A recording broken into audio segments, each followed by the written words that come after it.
Welcome to the Infrastructure Podcast. My name is Anthony Oliver, and as the latest COP29 Global Climate Change Conference draws to a close in Baku, today's podcast will focus on how the infrastructure sector can summon the courage to transform its own approach to sustainability and ensure the issue moves from niche to become business as usual in the mainstream at every level of the supply chain. Now, it's a potentially exciting time in infrastructure right now. The government's £40 billion infrastructure investment plan to get Britain building is certainly ambitious and challenges all government departments, local authorities and the private sector to focus and prioritise around the community and business need. But the scale of what's required also means securing a genuine transformation in the way the industry plans, designs, constructs and operates new and existing infrastructure so as to maximise the social, economic and environmental outcomes achieved, reducing carbon, reducing costs and creating better results for communities. But how? Well, my guest today is Hannah Pathak, International Managing Director at Forum for the Future and a long-standing champion for driving collaborative action across businesses to help accelerate this kind of required change in some of the biggest challenges facing the globe today. And at Forum for the Future, Hannah works across a multitude of global sectors to help businesses understand and then achieve more sustainable outcomes and to help navigate a route through the complex challenges. Now, I met Hannah recently at the FM Conway Collaborative Sustainability Supply Chain event where she gave a keynote address to describe the ideas contained in the forum's recent report, The Future of Sustainability, Courage to Transform, where she really challenged the audience to have the bravery to act. And her words and ideas were certainly inspiring and very challenging. And I thought, well, they need to be shared more widely. So let's hear more about what she was talking about. Hannah, welcome to the Infrastructure Podcast. Hey, Anthony, great to be here. Thanks for inviting me. Well, Hannah, when you spoke at the FM Conway Collaborative Sustainability event the other week, you talked a lot about the need for professionals in the infrastructure sector to be brave. And as your report points out, have the courage to transform and embrace a sustainable future. So why is it so hard? It is incredibly hard. And I think it's probably worth almost grounding ourselves in where we are at in this moment of time. So, we are about to be entering mid-decade. At the start of this decade, the UN declared it the decade of action. We know from a net zero perspective, we need to be achieving 43% carbon savings by 2030. These are tough targets. We know that the Sustainable Development Goals are coming to their conclusion at the end of the decade. We also know that both the policy choices and then the actions that follow on from them that we make this decade have a significant bearing on the outcomes on climate change through the course of the rest of the century. So no pressure, but it's really important in terms of what we're doing in the here and now. And that makes it a tough ask. So there's a lot of sort of pressure riding on it, and yet we don't have all the answers yet. So we know that momentum, urgency is absolutely key, but not everything is yet in play. The challenge is that it represents a significant point of transformation. So we're going to be asked to be going from old ways of doing things, so having a predominantly fossil fuel driven economy, for example, to a new way of doing things. Those kinds of transitions and all of the myriad second, third, fourth order implications that fall out of them means that a lot is shifting. So what this feels like is discomfort because there's a lot of newness. So we're trying to navigate our way through. And at the same time, we're in this complex political environment, shift in the UK's government, upcoming shift in the US government. We have conflicts around the world that have bearings on our supply chains. And so it's how to start to identify these pathways forward amidst all of this that's going on with this sense of urgency that's overlaid on it. It is tough. And as you put it, it's about moving from, I suppose, these niche ideas, which there's a certain amount of action that's going on in the industry right now, but it's actually making those mainstream across every part of the supply chain, which is not easy because people are struggling in a difficult economy. People are struggling with an awful lot of issues such as their skills levels, availability of resources, etc. I mean, how do you see them taking on this challenge of getting from niche to business as usual? Yeah, and it's great to pick up on a couple of the words that you're using, niche and mainstream and so on. And this links a lot to theory of how change happens. So if we accept that there's a lot of change ahead of us, then we should be thinking about how change happens and how we want to design it. And usually what tends to happen, if we look at sort of any major sort of social change over history, is that there's usually some pressures happening or changes that are happening at our sort of macro levels. They might be in our climate, it might be in our political structures, might be in our economic structures. But typically what will happen is we've been ticking along in our mainstream, but we've had these new ideas sort of sneaking along in the niche. And then we start to get pressure on our mainstream because there might be a war, there might be specific demands on our shifts in our energy policy, for example, but sort of pressure on our typical ways of doing things.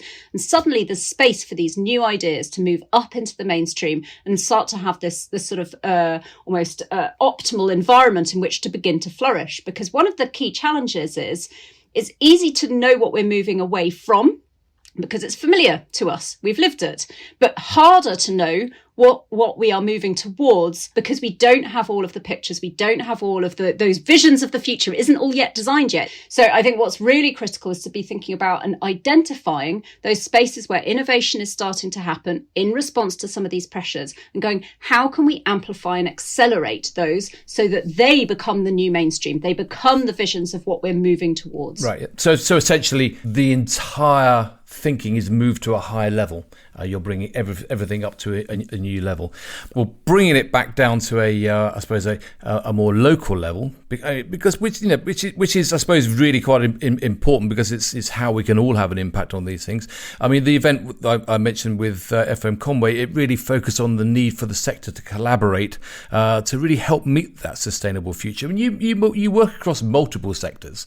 Where would you say that infrastructure is in terms of its sustainable journey? Yeah, actually, I find it such a fascinating part of society and just a business sector to look at. Number of reasons is infrastructure tends to last for a long time, or should. These are big investments.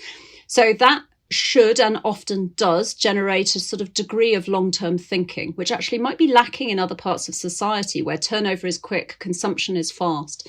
So I think that actually sort of puts the built environment sector into quite a good position to be thinking long term, thinking about what kind of investments and what kind of societies fundamentally are we trying to create for the future? What sort of buildings are people going to be still living and working in 50 years from now? And what conditions do they need to be fit for? What will have changed in our environment, in our climate, that those buildings and those infrastructure, road mobility sectors, what do they need to be fit for?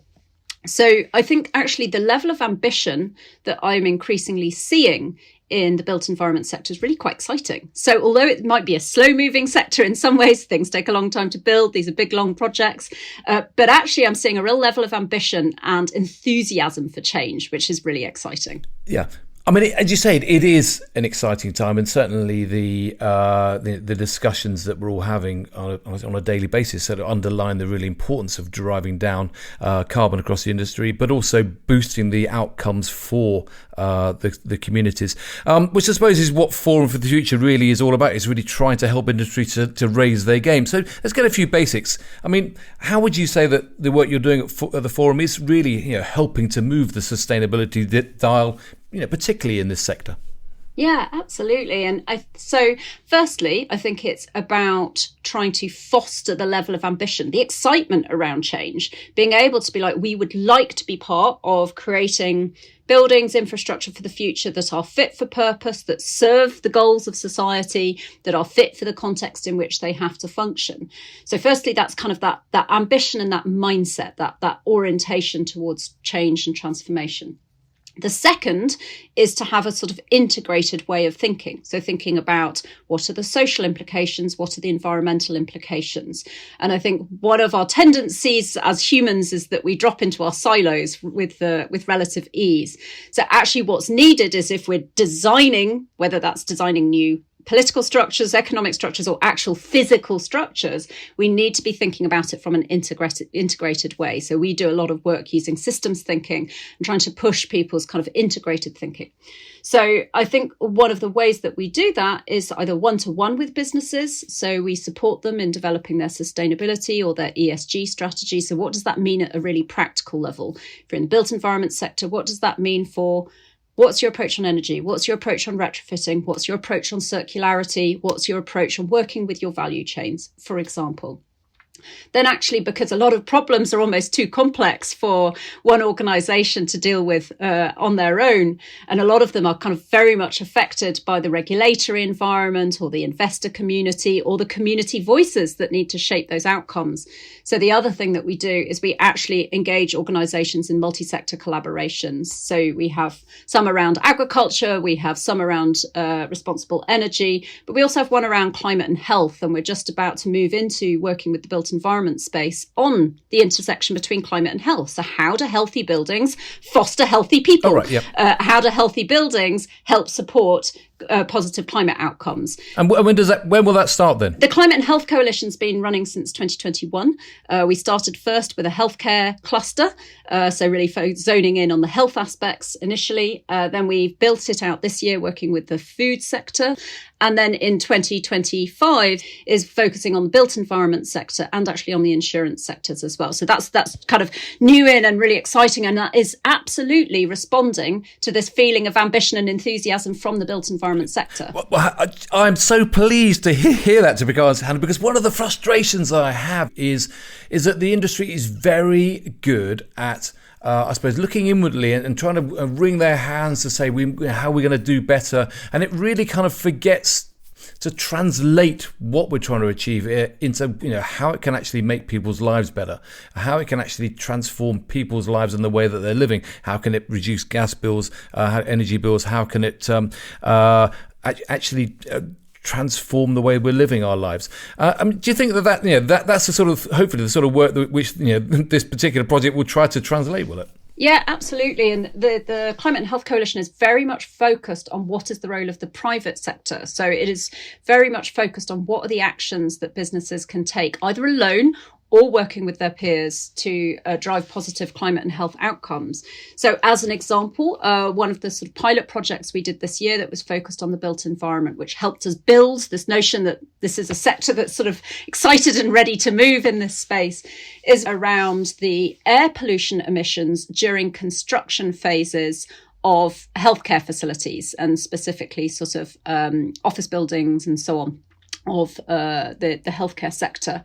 And when we spoke to construction companies, they said there's actually nothing in the current regulations that dictates what our controls ought to be around air pollution emissions during this construction phase, very specifically. So it was very niche focus, but actually a lot of the findings were quite systemic. They were about policy and regulation. So what is missing from our policies, what is missing from the voluntary standards, what is missing at the mandatory level, and also how can there be better dialogue between the clients who are demanding those buildings and then the construction companies who are then delivering on that, to be able to identify that this is an aspect where action needs to be taken. Yeah, and fundamentally the end game is to create better healthcare facilities which give better services to the communities. Yeah. Absolutely. Yeah. And I think this is always the fundamental why of business. What need is it serving in society? And I think actually the built environment sector in a way is quite lucky that need is very evident. We all need buildings in which to live and work.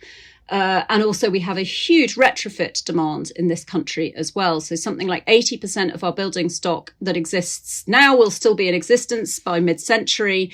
And those are buildings that need to be made more energy efficient. So unlike some other countries where actually it's about new builds and the design of new builds, in this country, we really need to be thinking hard about retrofit, which is a bit less exciting, a bit less of a political handle, but it's nonetheless absolutely critical if we're going to be moving towards, healthier communities overall. Yeah. Which of course talks to one of the tools you use, which is you talk about futures and futures scenarios.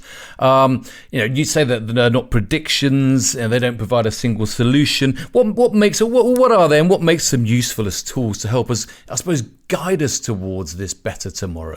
Yeah, futures is such a fascinating and valuable discipline. And Clue is in our name. We're called Forum for the Future. We've been using them in the sort of 27 odd years of our existence.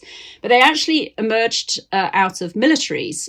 So being able to work in high risk but high unpredictability contexts. And then they were taken on by sort of oil and gas sector and sort of mining and extractive industries from about the 1970s, again, for the same reasons. What are these sort of high risk and high unpredictability spaces in which they were having to operate?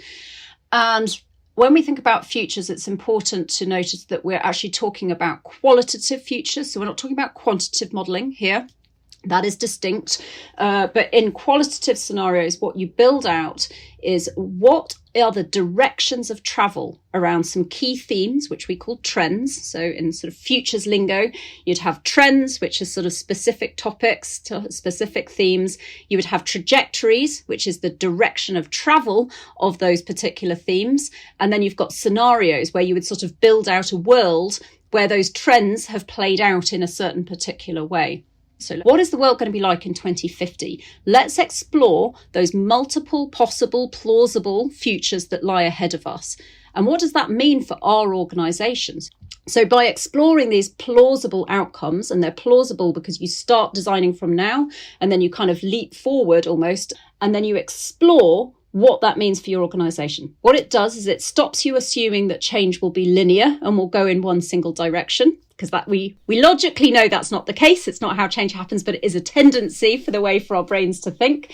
So instead, it forces us to explore multiple possible contexts. And in doing so, you start to really strengthen, but firstly, the purpose of your organisation.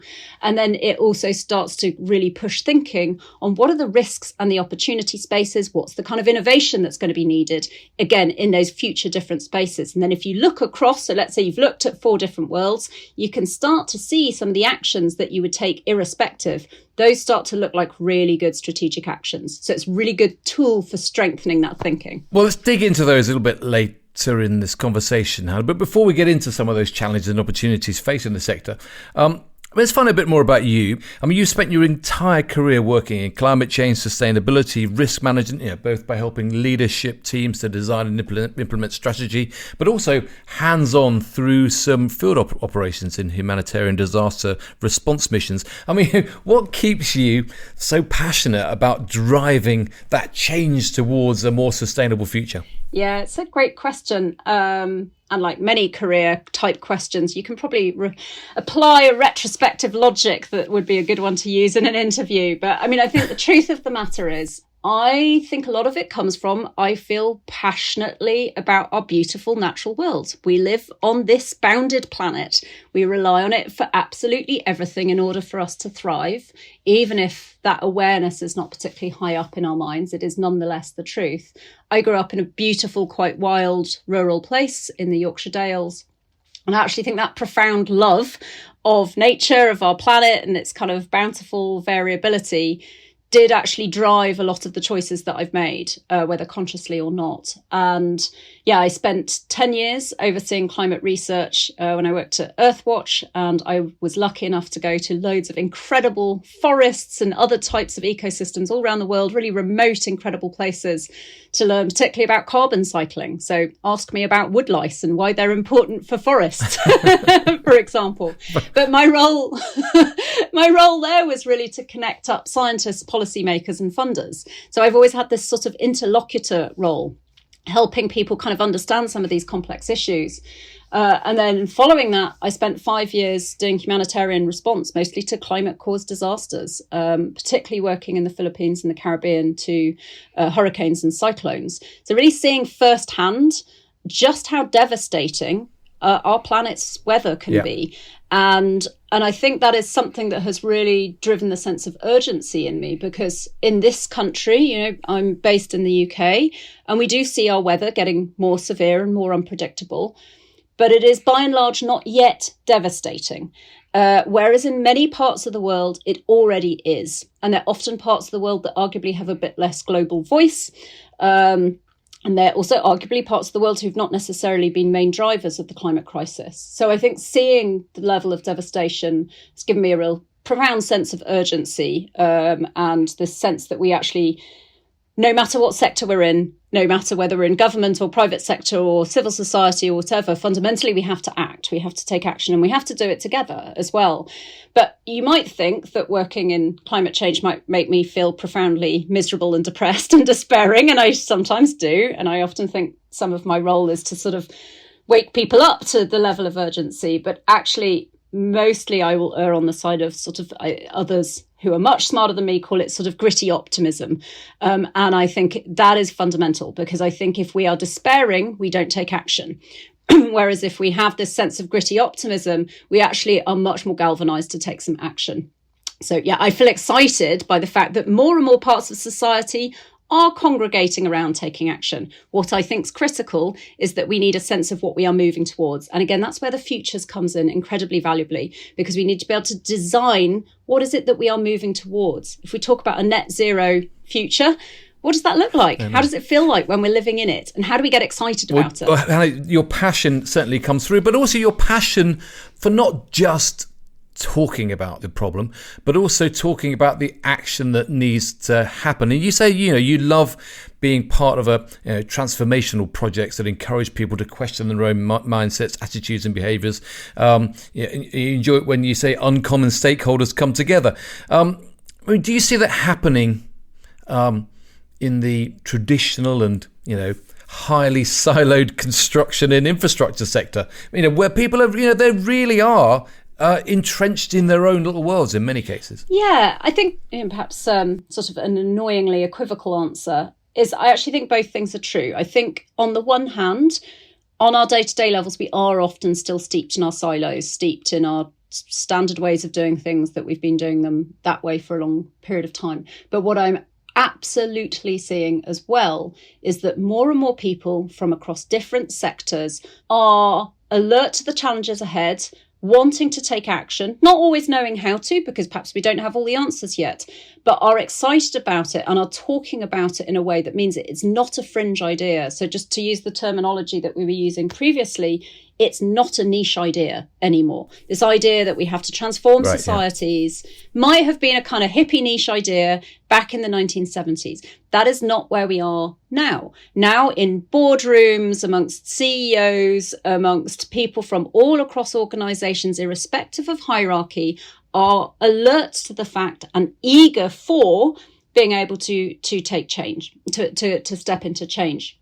So to take the FM Conway session where you and I met, actually that was a great representation of that shift happening. We had people from public sector, construction sector, different boroughs of London, so people whose day-to-day lives are very much about provision of services in London, and then people whose lives are about focusing on the solutions of how we do that, what we construct, what we make, what we build.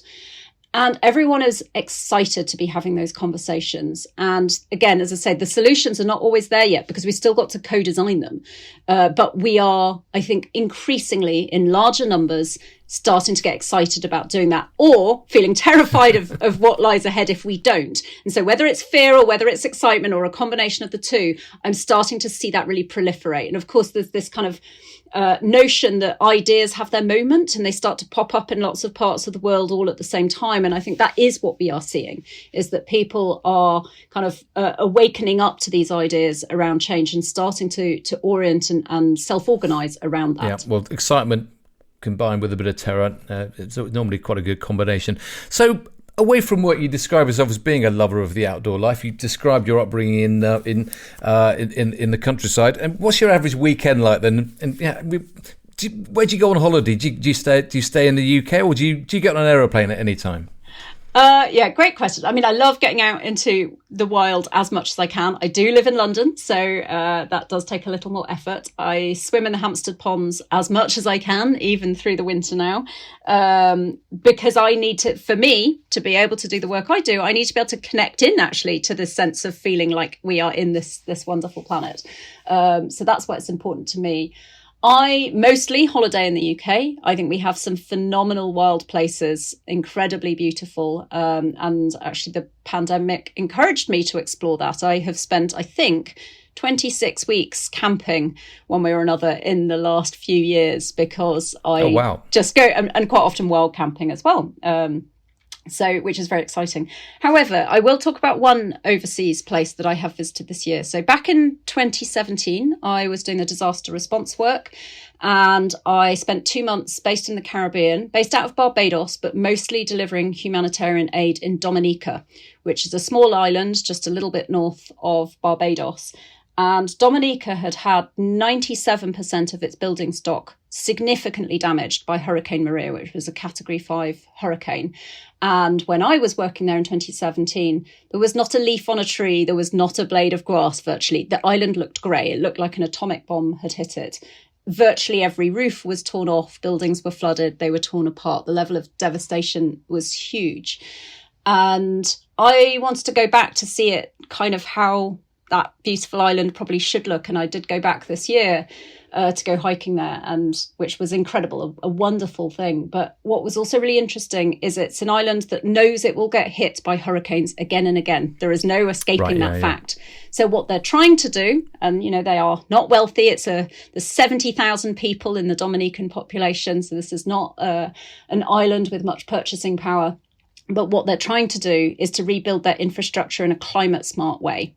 And I find that really exciting, because if a small nation like Dominica can have the foresight to be going, we know what we're going to be dealing with, we know what lies ahead, how do we build our built environment so that we actually are in a better state of readiness? So we are more resilient, we'll still get hit, but how do we build it so we bounce back faster? And that's what they're trying to do. And I think that's a really great almost case study for the kind of thinking we also all need. We are less strongly impacted by very severe climate impacts here, but actually that kind of thinking is probably what we also need.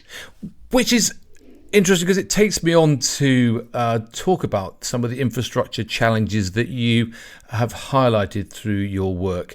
The future of sustainability, Courage to Transform, it does talk about many issues that that the industry has got to work through. I mean, and one of them is the need to build safe, resilient and empowered communities, I suppose, in the way that you've talked about in the Caribbean there. I mean, how do you think the sector can better engage with communities in the design, construction and operation of infrastructure? How can we better balance and prioritise those social, economic and environmental priorities? That's such a critical question. And I think, firstly, actually almost the very first step is just a reminder of an organisation's purpose. So let's say you are a builder of homes or a retrofitter, or you are a maker of roads in some form. There's a reminder of what your purpose is and the why behind it. Then I think it goes into, and this is where I'm going to talk in broad strokes, because each organisation is going to be a bit different, but it's then thinking about, well, who do I then serve? And then I actually think some of the London boroughs are doing some really interesting work around engaging with the different communities, because you don't always we say communities like it's homogenous, but of course it's not. People are going to disagree. They're going to say, I want parking, but I want trees, but I want electric vehicle, availability. Or I want new homes. I want warmer homes, all of these different things. And it might be hard to mesh those things up. But I think that's where it starts to be really important, again, to have these connections to the visions of the thing we are moving towards, society that we are moving towards. And those need to be co-created, because again, if we are saying, well, you might be losing some of your parking, but what you are gaining is a warmer home, or is more streets with more trees, which will actually reduce heat intensity in the summer, and starting to engage people in understanding, but actually shaping those answers together and then sort of creating this, like, what are we moving towards, and getting that sense of excitement around it. Rather than it just being about what people are not going to get and what's being taken away from people, etc. Yeah. Another opportunity that you highlight is responsible sourcing, a circularity by design, and accelerating the use of things such as modern methods of construction. We talked a couple of episodes ago about the role of new techniques in new ways to deliver housing, for instance. But we tend to focus on building more productively rather than thinking differently about solutions. I mean, how would you see that changing? Does it need to change? Do we need to think differently about, how we create our housing of the future, etc.? Yeah, and I have to say, I'm probably not I'm not an innovator. I'm not a creator or an entrepreneur in that regard. So I'll be drawing on other people. But I think one of the things is actually it's a circular mindset is really important. So it's not just like, okay, cool, we reuse that particular resource as something else again in its future. It's actually starting to see all of those component parts as incredibly important resources, irrespective of where they are on that circularity journey. And I heard some really interesting examples when I was at a conference in Norway a year or so ago, where people were using mycelium, so fungus, mushrooms, to create building materials, because actually their, insulation capability is incredible. They are really good from a sort of healthy buildings perspective. They're also easy and fast to grow. So actually they're sort of then a relatively low demand resource. But what it takes is to look at something like a mycelium network and go, do you know what? That would be an amazing construction material. So there's something about connecting into that sort of quite creative. And I think humans are incredibly creative, but we're often most creative when we're under a bit of pressure. And we are under pressure. We are there is a climate emergency. So how do we first acknowledge that we are in that kind of emergency, that there's an urgency to act, but then use that to galvanize that kind of quite innovative spirit that actually then is where we get these exciting solutions starting to come up, these ideas in the niche, which we then accelerate up into the mainstream. Exactly. Well, I was going to come on to it because that is what you've been talking about. It's actually how do we take this innovation from being niche, a niche activity, to become mainstream.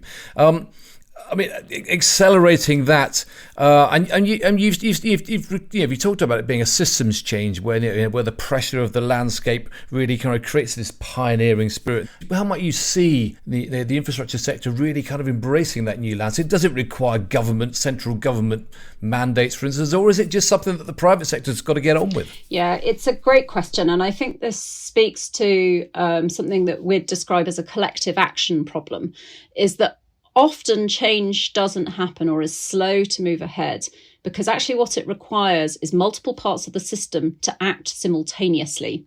And when you and I met, I think we talked about an example of something I've been working on a couple of years back, which was on plastic packaging. So small format plastic packaging. So little things like blister packs that pills come in, or lip balms or lipsticks, that kind of thing, like small bits of plastic.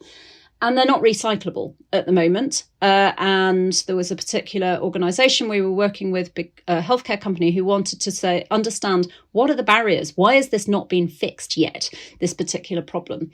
And essentially the diagnosis is that what it would require is the private sector would need to all be working to the same plastic standards, that consumers would need to tolerate shifts in packaging compared to what they'd been used to, that regulators needed to approve some of the shifts, and investors needed to ensure the investment in big waste companies having the right kind of filtration systems for these small format plastic packaging. And what that meant was nobody could move until everybody moves. Yeah. And so really that then speaks to the power of collaboration and bringing together different sectors and kind of this approach to systemic design, because actually you will only get that shift and that change when you have brought everyone together and get collective agreement that you need to move as one, if you like. Yeah, which is why I suppose events such as the one we were talking about, which is about collaborative sustainability, are really important. It brings everybody, and everyone realises, hey, we're actually all on the same page here, which I suppose is the challenge that we saw. It is a fascinating area, and I could talk to you for an awful lot longer about this, Hannah, and I know that you've got an awful lot more that you could share with us today. But the question, just to finish off on, the question that I finished off with when we spoke previously is, what's your advice? What's your advice to infrastructure leaders who, to help them to better really understand the true costs of sustainable development and their role in helping the sector to transition to a better future that creates better outcomes for all? Where might they find their courage, Hannah? Yeah, and I think we find our courage when we come together with others who are thinking similarly, which of course, a little bit of a risk of an echo chamber, but nonetheless that those echo chambers are probably getting bigger. There's more people who are eager for change, don't necessarily know how to do it. So I think first off, it's coming together to have those dialogues. It's making the case for acting. And then it's identifying the spaces where ideas and new innovations and kind of new creative approaches are starting to occur. And then it's trying to create the causes for those to amplify and accelerate so that they move up kind of into the mainstream way of doing things. Now, the how of them sort of amplifying and accelerating normally means that you also need to be engaging the policy environment. You also need to be engaging the investor community.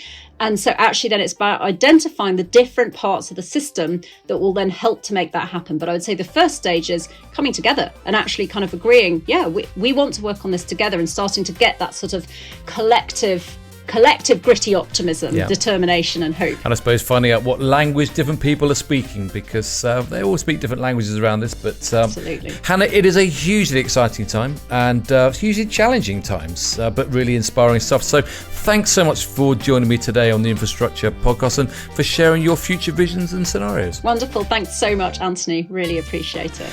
Well, Hannah, unfortunately, that's all we've got time for today, but we have more from the Infrastructure Podcast in the pipeline and more guests to talk to as we continue to probe the big issues faced across the sector. If you haven't done so already, can check out the Infrastructure Podcast website, www.infrastructure-podcast.com, where you'll find background information and all the latest podcasts to listen to and to share. So thanks for joining us, and thanks again to Hannah, and I look forward to seeing you all again very soon.